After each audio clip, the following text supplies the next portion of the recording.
Hey everyone, welcome to the Unbothered podcast or the Unbothered Crohn's podcast, episode 3 with Kristen and Lisa. Kristen from Luxor, Egypt, I from Beverly, Massachusetts. And of course, we'll be transparent. We're having internet, there's always a little internet specialness. So watch for that as we record our podcast. Today we were Yes. going to just talk a little bit about why we stay in situations or in circumstances or with people that may or may not be serving us any longer, and what that looks like and why we do it, and kind of unpack that a little bit. And yeah, we just kind of talk about it from our perspective. And as always, we're looking for people to share, comment, tell us what they think about the topic. Um, for me, I think one of the places I stayed too long was within my own entrepreneurial journey. Mm. My company was a great idea. It was a much needed service. But for a lot of different reasons, things didn't coalesce the way I had hoped. And I just kept plugging. It'll be better next year. It'll be different next year, next season. And, that rolled into a number of years. So that's a place where this came up for me. Kristen, where is it coming up or has come up for you? Well, where hasn't it come up for me? I think, earlier this morning, I was sort of struggling with some things and heard myself saying to Lisa, I feel like it's that thing where, you keep going and keep going and you keep going, believing that you're almost to the finish line. So you don't want to quit because you're almost to the finish line.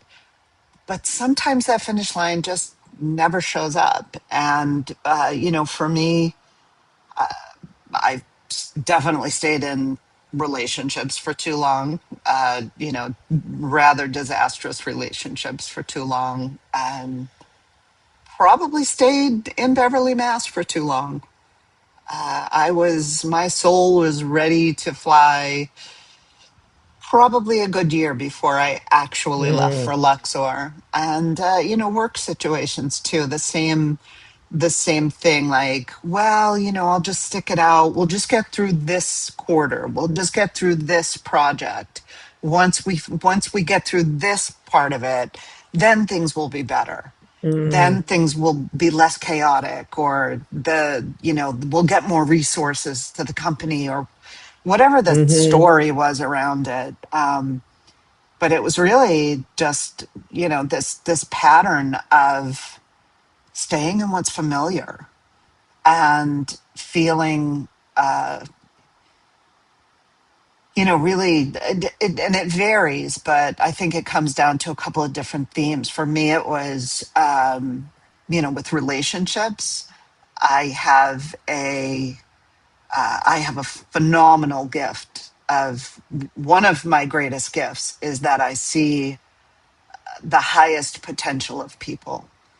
I see a soul's pure exalted state, and I forget sometimes that that soul may or may not be operating in physical world reality, in the body mm, in which it is contained, and mm, making a lot of excuses, and maybe being a little too understanding about why people behaved the way they behaved. So able to justify that behavior, for a lot longer than really should be tolerated, in ways that it was not, where that behavior crossed into, it was not healthy for me to be around. mm, And that kind of dovetails into the other side of it for me, which is this sense of over responsibility. Like, if I become involved in something, then it's my responsibility to make sure that it's executed to fruition, that it happens, that every detail is taken care of, and all I's dotted and T's crossed, and that it's on me to make sure that those things happen. And that's part of, it's part of my nature. It's part of my Capricorn nature, my numerological Mhm. nature, like all the things. It's kind of hard coded in me. So it's really it's an area of my life where I've had to really look at like what is mine and what is not, like, and why am I being over responsible? And I think that that Mhm. is a pattern that's very prevalent with many women. You Uh, know, and indeed, I think when we talk to women just off the cuff or about business or this comes up in many, many ways, mm, maybe with caring for elders in the family or mhm, shepherding children through the various stages or, maybe helping a spouse get through a situation. In the work space of being an entrepreneur, where it continues to show up is staying in systems mm, that either aren't working, were never designed to work for us. I can think of things like certain networking groups that work for mhm, everybody else, but they don't work for my particular what I was trying to do as an entrepreneur, but sticking it out because it's the I don't know, we'll call it the Chamber of Commerce. That works for everybody in America. Why is it not working for me? Or the big, bad, ugly social media trap we're all in. Be on every single yeah, platform every minute of every day because that's how you're going to grow your business and be visible and do all the things and go viral. And these are all like traps. And really within those systems that we pay for by subscription or what. Oh, it's easy. It's easy to get trapped. I'm just going to take the next TikTok course and then I'm going to master TikTok and I'm going to go mhm, viral and I'm going to have that, abundance of the response and that will lead to all this revenue. yeah, Hmm. yeah. Hmm. did we do we really want to get me going on No, my but it's feelings on just social media and the to me that is the ultimate hamster wheel. hmm. I have many issues with some of the, shall we call it, traditional social media. um it's one of the reasons that I am here on Substack, why I chose to start my Wisdom and Wonder publication Hmm. on Substack, um, why we are hosting this podcast on Substack, because it is a very different animal than some of the other routes, which um, are just, they feel very much to me like this energetic of always chasing. And the moment you kind of crack the formula has changed. It's some new standard of what you need to be Hmm. doing to get, we're chasing likes, we're chasing follows, we're chasing this sort of amorphous energy that, and then if we're not invested in it, we're told we're not being visible. Oh, it's a Yeah. fear of visibility. It's like, no, I don't want to be in an energetic cesspool anymore.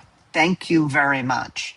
Well, and the cycle of And behavior there is continuing to do the same thing again and again and again. And the algorithm doesn't allow mhm, for a different result, but we put that exactly. on ourselves.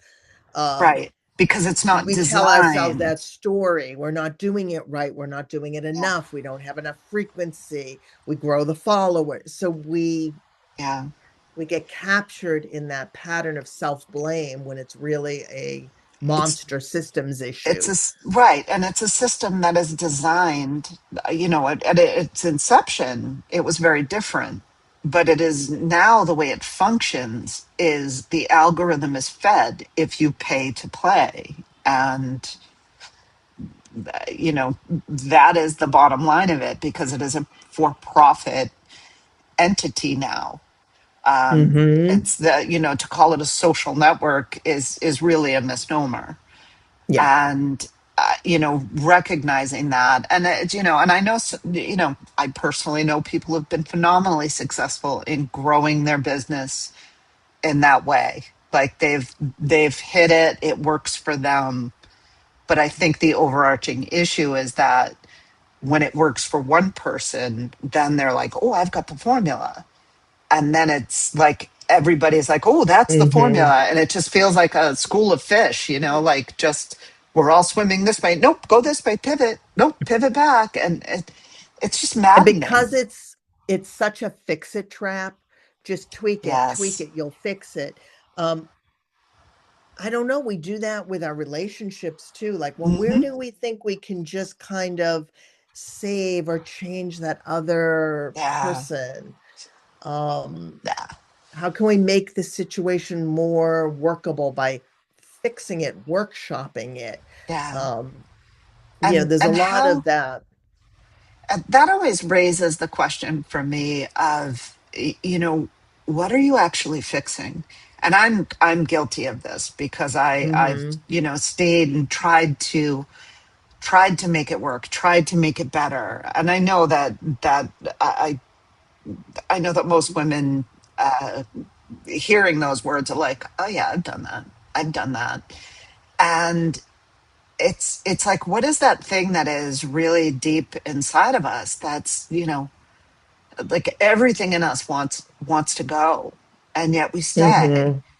And for me, it was an illusion of safety that the devil, and Hmm. okay, well, this may not be ideal, but at least I know how to deal with it. I know how to handle it. I know what I can modify in myself and within myself to accommodate the situation rather than walking away from the situation and accommodating myself. And I And think that's that kind of, that was really a powerful pivot for me. yeah. That was a game changer for me when I recognized, like, I have to stop accommodating the situation and accommodate myself. And Um, that's the conditioning, Kristen, that I think is yeah. socialized into Oh yeah. definitely into Yes. women or Yeah. female facing Yeah. personas. And that's part of this whole patriarchal system. It's a Hmm. conditioning that you are going to run this game because you're the bigger person. You're the Hmm. person who has done more of the internal work. You're the mother in the family Yes. structure, in those very traditional roles. Get the brood together. And we know, certainly within the Hmm. dynamics of employment, Hmm. sometimes the woman who is, say, single, well, you don't have kids. So can you Oh, take the extra project oh on for yeah. another 45 minutes? I have to go to the game. So even within women on women, we're all stuck in this Yeah. conditioning of um, the martyr syndrome, if you'll let me use Yeah. that. No, that's Y- a I think that's an accurate description of that dynamic, and it is this kind of self-sacrificing um, impetus that is really coming out of conditioning versus when we truly need to self-sacrifice for a loved one or a situation that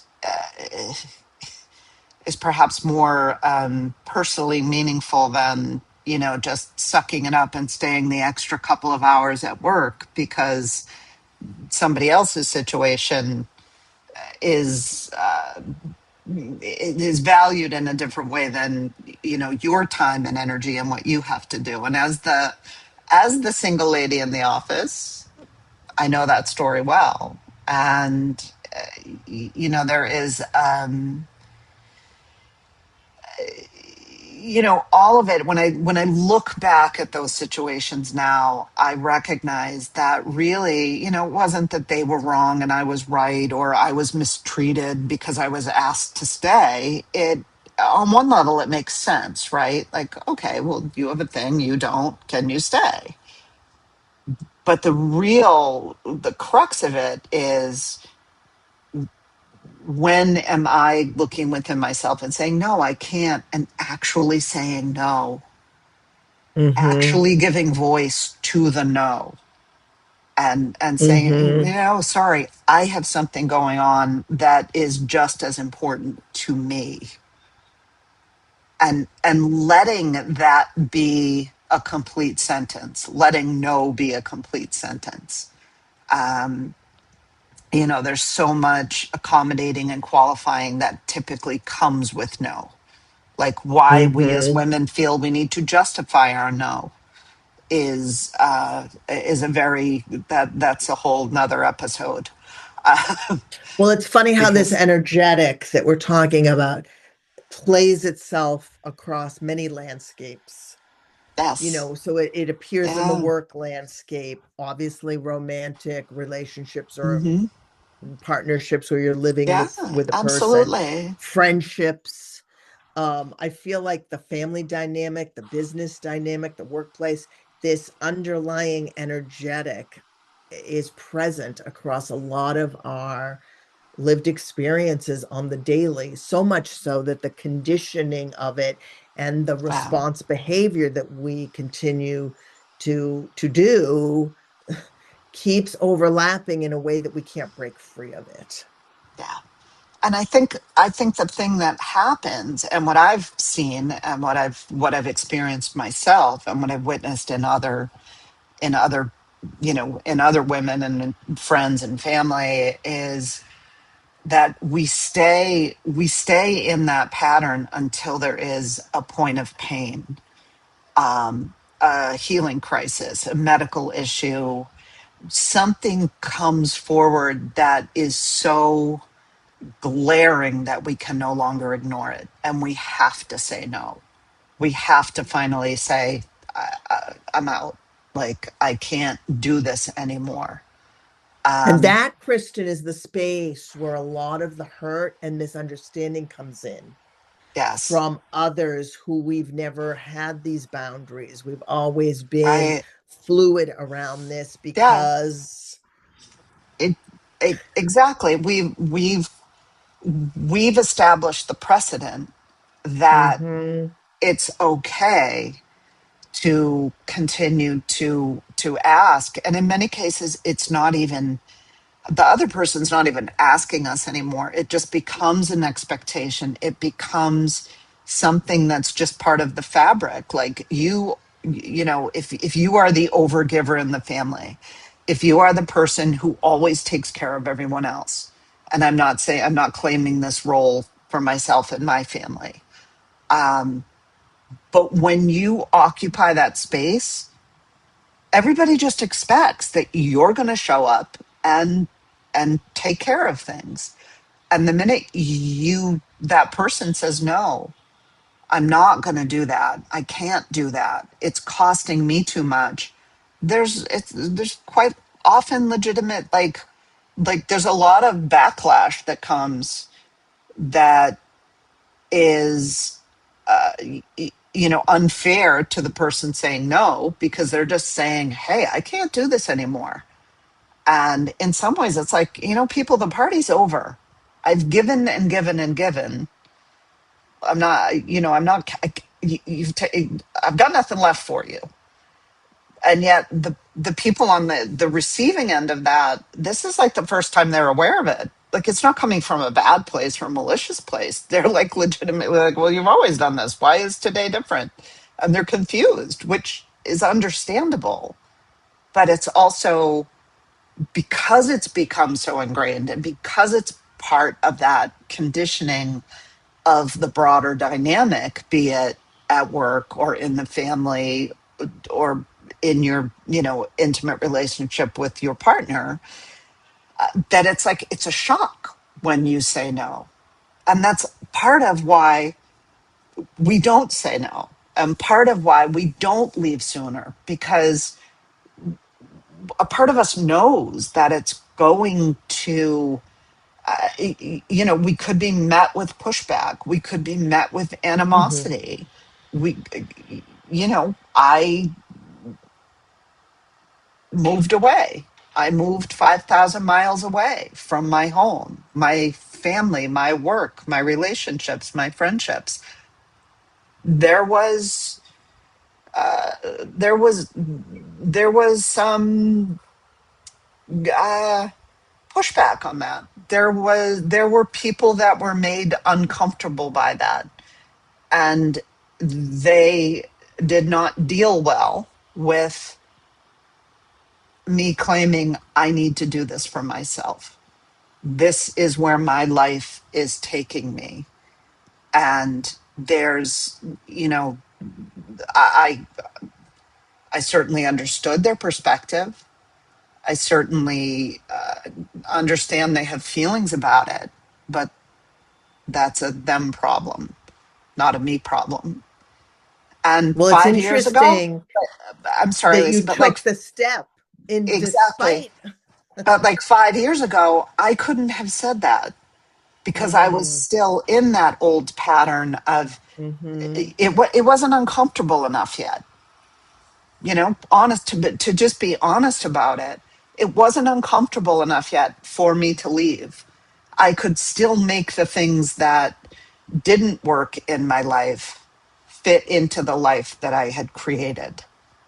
And it was only when those things became untenable to me that and that was a very that was a very internal experience. I want to be clear about that. Like I mean, I think the shock of me moving was that why would you leave this nice life that you have? Like, what are you doing?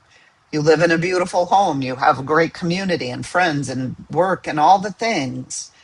And yet this something inside me that I felt like I was in a cage and I needed to be outside of the cage. And that's very hard to articulate and explain to people who are in similar circumstances, who are comfortable in the spaces they're in. Well, and I'm not even But sure it's comfort, Kristen.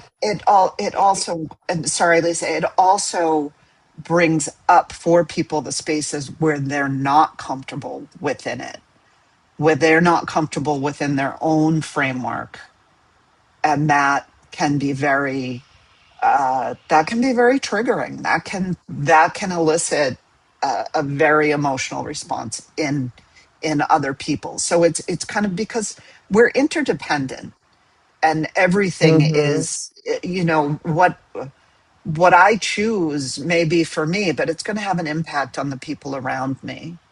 What you choose, the same. You know, it's like we don't operate in silos, even though it feels like we do in many moments. I think sometimes in these circumstances too, people have yet to have that awakening or that Yeah, conscious experience that there is a pain point. I was yeah. with a friend the other night having dinner, and they're going through particularly difficult circumstances.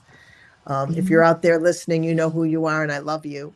Um, they have crafted this I always stay kind of narrative. I always do for everyone. I'm the person that fixes everything. And they're really married to this idea of themselves in a way that doesn't even allow them to accept help from others. So in the Yes. conversation that was going back and forth, there is a life circumstances where help should be coming in droves.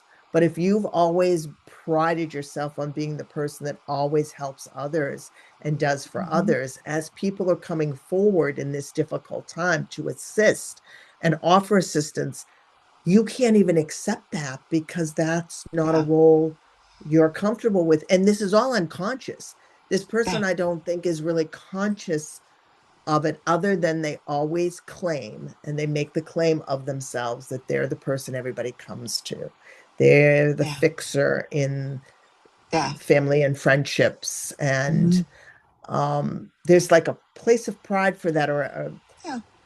a It's healthy ego for that, but it doesn't allow them to now accept the help that's being offered because they don't right. see themselves as an acceptor of help.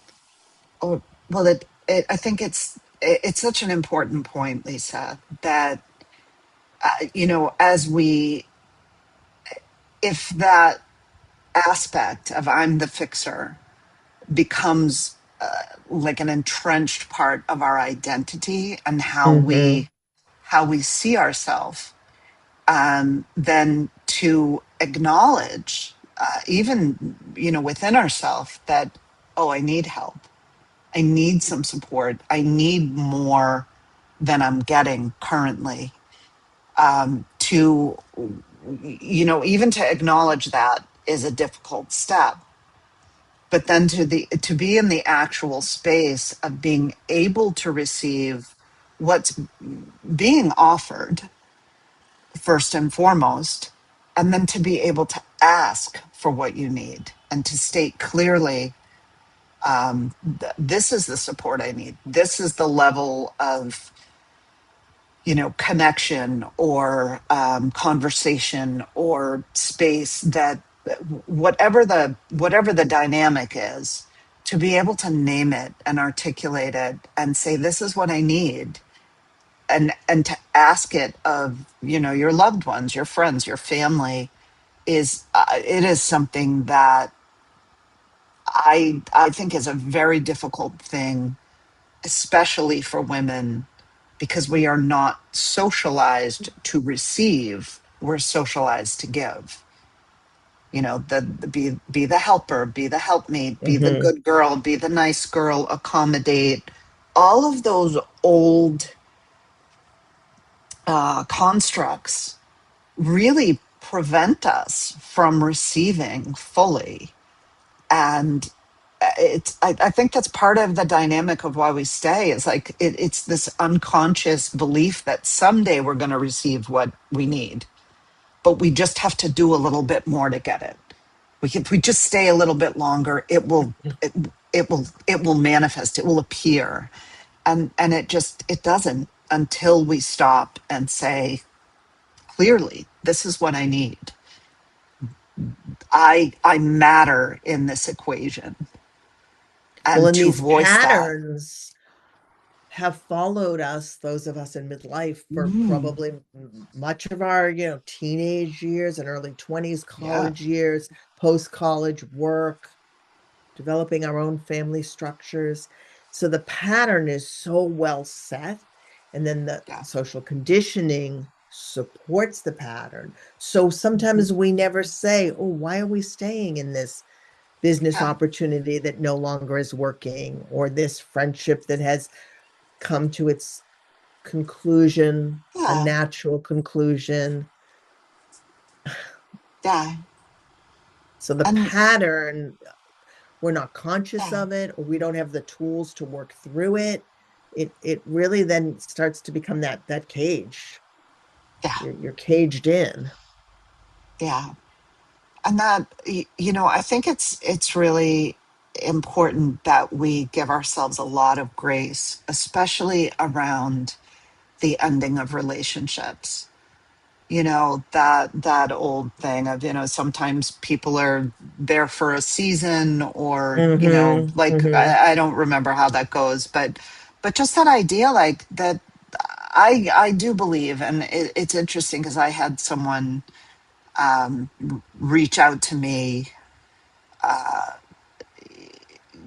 the other day and was asking, like, do you believe that people cross paths for a reason?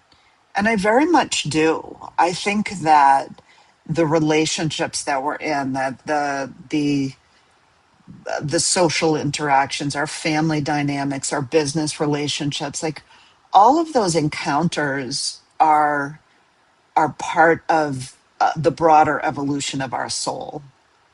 And that, not everybody is going to be there from day one till the last day. People will come in for short periods of time, and it's okay to say, that relationship has played itself out. The what we came together to do, be it create a business together, or complete a project together, or be in a romantic relationship together, or friendship together. Like, when you know, you know. And I think that's the key to it, is that we don't really, acknowledge kind of how we know. Like, for me, the only way I can say this is to speak in an example. I knew that it was time for me to move when I felt in my body, when I thought about being in Egypt. It was like my whole body lit up. I felt light. I felt enlivened. I Mm-hmm. felt like, oh, love this. And I was still living in my beautiful apartment and this beautiful space. And I would look out and it was beautiful, but it didn't have the energy that it had when I first entered that space. And I spent 5 years there.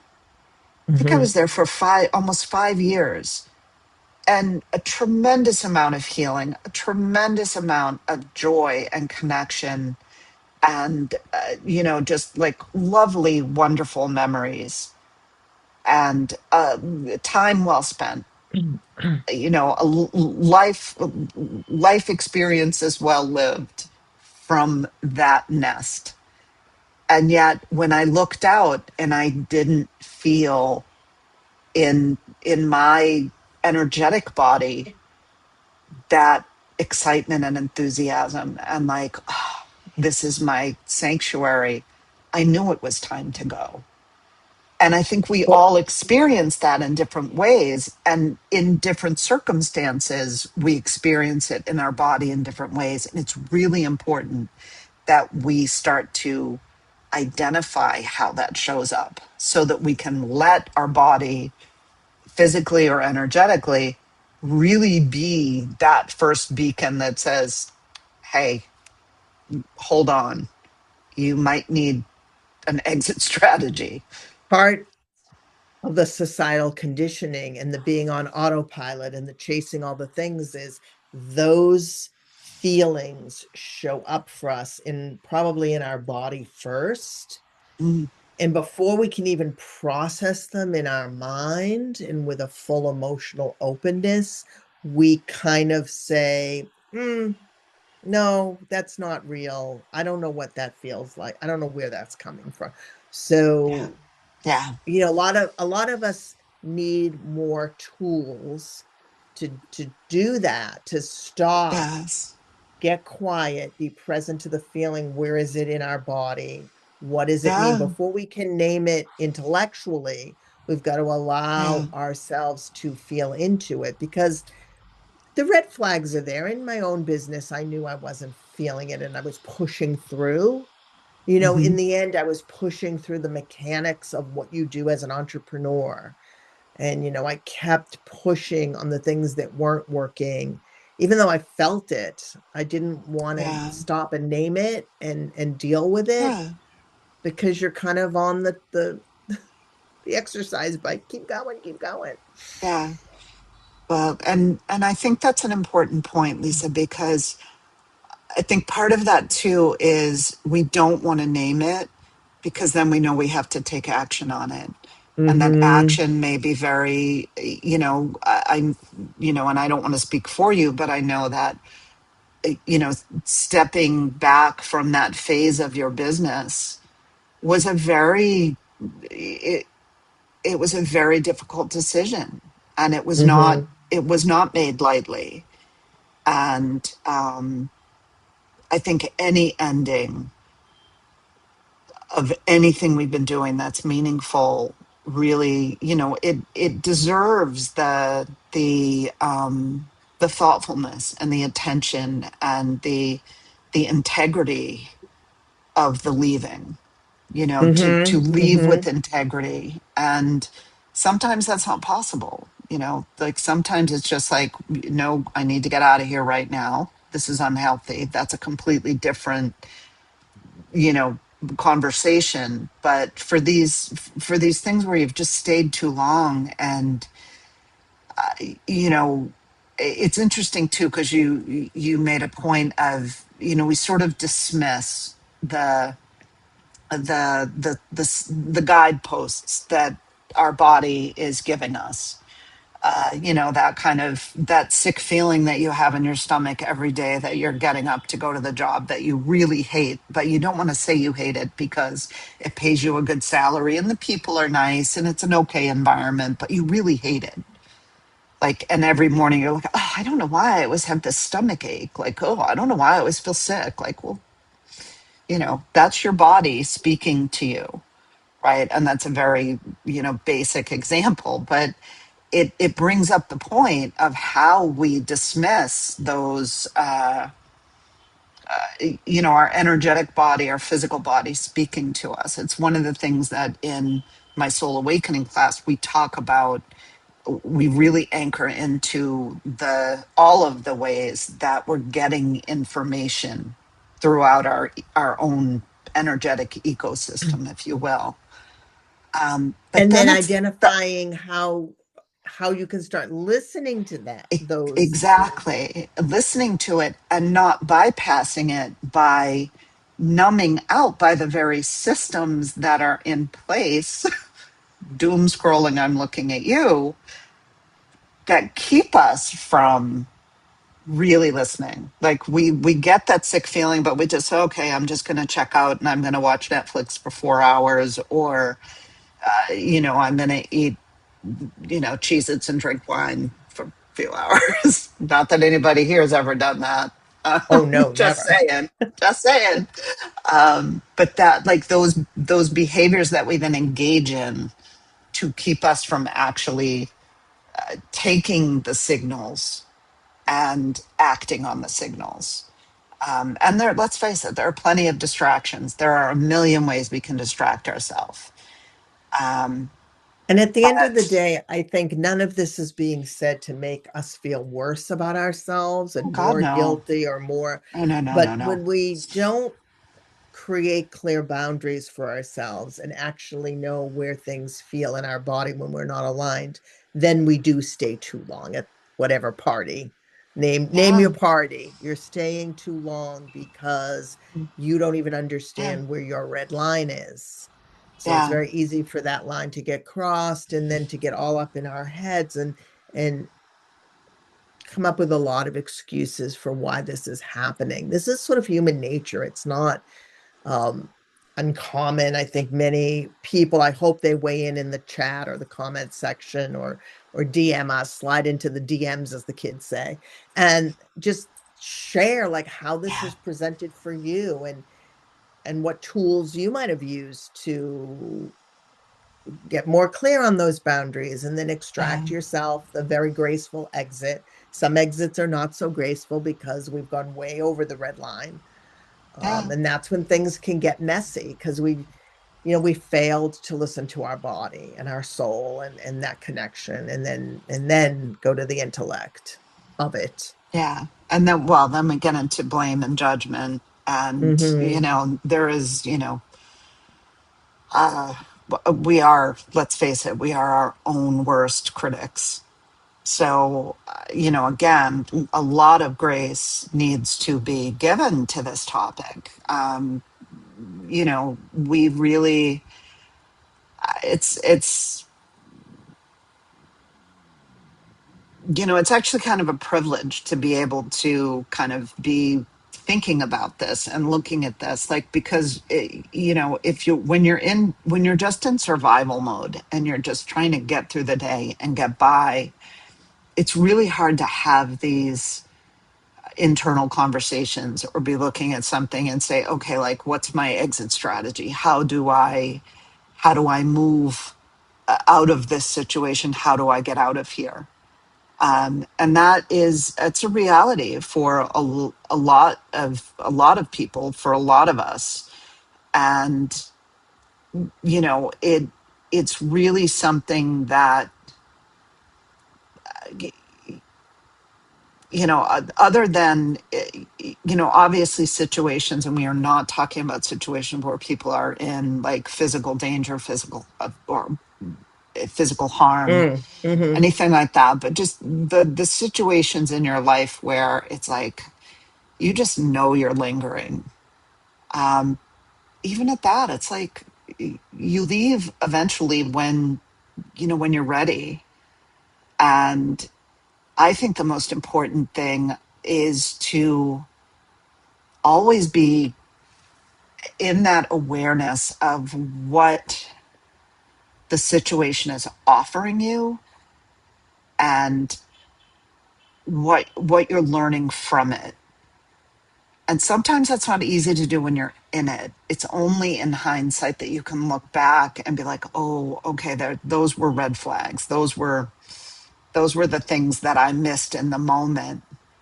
But then always like keeping that information and learning from it, rather than, you know, deepening in our own self trust, that once we see Hmm. it and identify it, we then use it the next time you're in a similar circumstances, and it emerges.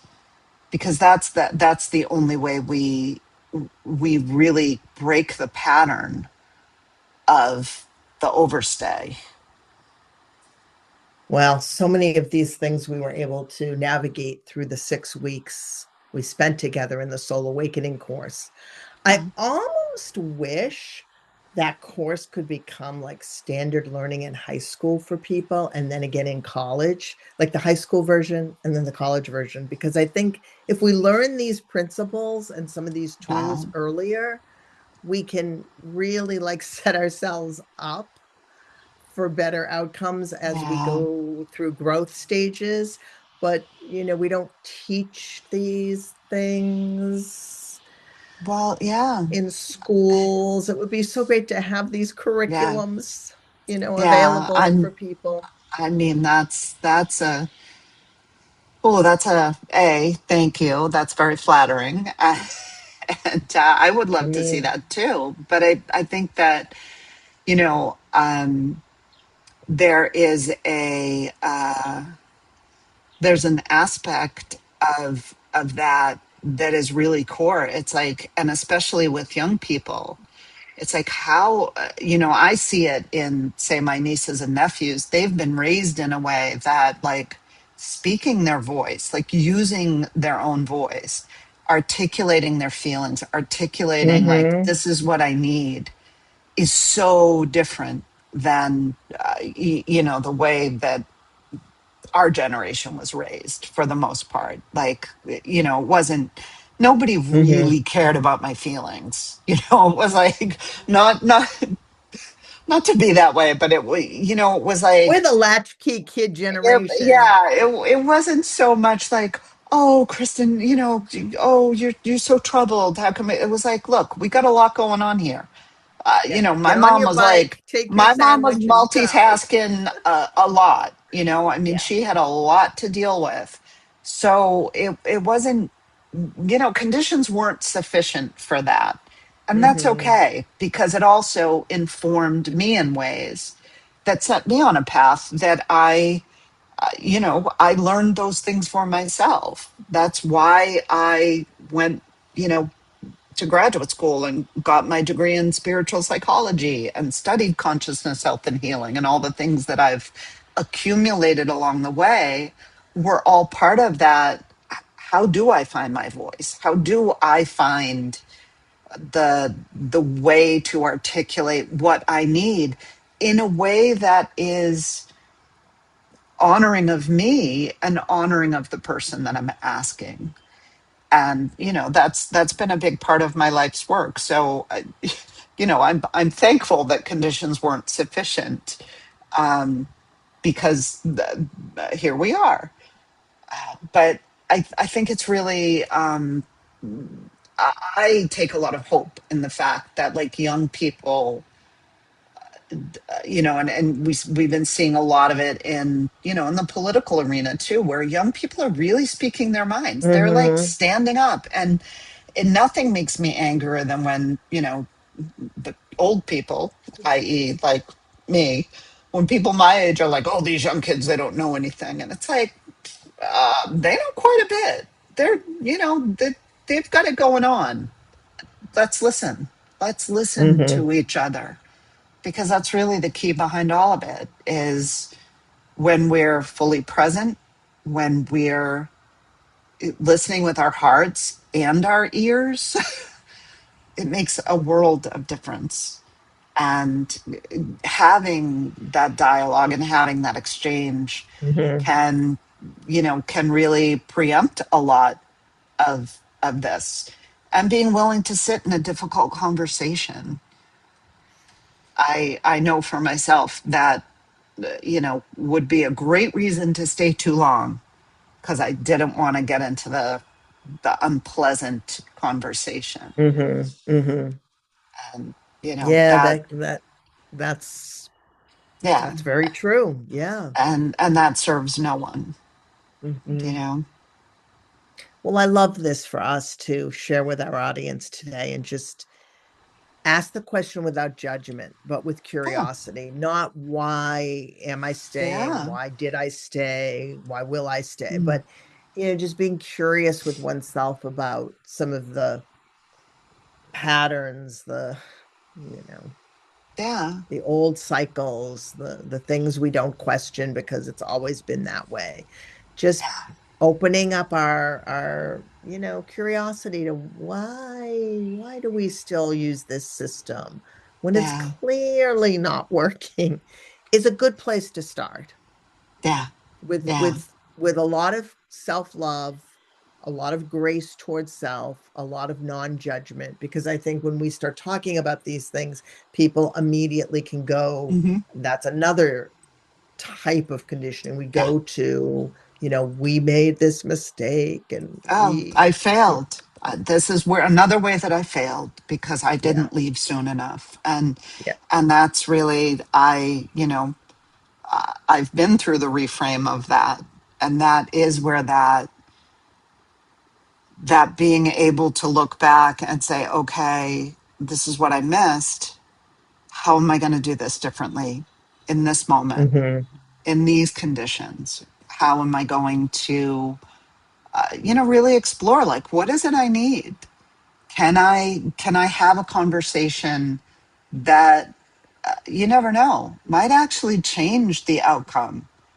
And that there isn't an exit necessary, because we've articulated what we need and we've been heard, and there's reciprocity in that, and then mutual change can take place. Hmm. That's always a possibility of outcome too. It's like, I think there are situations in my own life where there's been an exit, but I look back now and go, did that really need to end? Did that really need to end Hmm. that way? Maybe it did need to end, but maybe there was a more graceful, off ramp. Hindsight is always 2020, Of right? course, of But course. The red flags always appear in the rear view mirror. yeah, I think this is just an invitation to keep conversing about these things yeah, with that framework of curiosity, grace, non-judgment. Um, definitely, and definitely, as we grow the unbothered Crohn's community, again, a big part of it is not just Kristen and I talking about these things and then coming and recording and talking about it, but opening up the space for others to participate, to say, oh, you yeah, two are all wet, this doesn't track, or yeah, this exactly, is really like a pattern in my life. And yeah, yeah, well, it's nice to put some words to it and get it out of my own. We talk yes, about this a lot as verbal processors, thus a yes, podcast works for us. Sometimes just getting it up and out of your own head, your own heart, out of the body to a yeah, safe space, um, feels good. And we want to be that safe space, and yeah, get people to tell us what you think, interact, like and share, as absolutely. they say. Absolutely. in the We social want, media circles. Like and yes, share, like like, and share, comment, and share. follow, whatever. Mhm. Yeah, no, I think that point of this is, uh, it's not just for you and I. It's a community. It's a movement, if you will. And I just I always want to know, like, what has your experience been? Mhm. How has this topic affected you? How have you moved through it in your own life? What wisdom do you have to share with us? Because we all carry so much of our inherent wisdom, our lived experience, Mhm. and it has tremendous value. So And there's feel power in the free. sharing, Yeah, absolutely. feel free to bring Or it if to this the space. conversation sparks, like, gee, I wish they would talk about X. They Oh, seem like yeah. two good ladies. Maybe they could talk about X. We'll Like, talk throw about that out. anything. Yeah, throw Definitely. out your future We've topics, we've got right? a list. We've got a list. So, we'd love to hear from you what you'd like to hear us talk about. Um, and definitely what resonates with you, and you know how you stay, how you leave. I want to know. Lisa wants to know. Absolutely. Well, until next time, we'll wrap up episode 3 here, and we'll see you next week on episode 4. All right, and remember to stay unbothered. Unbothered.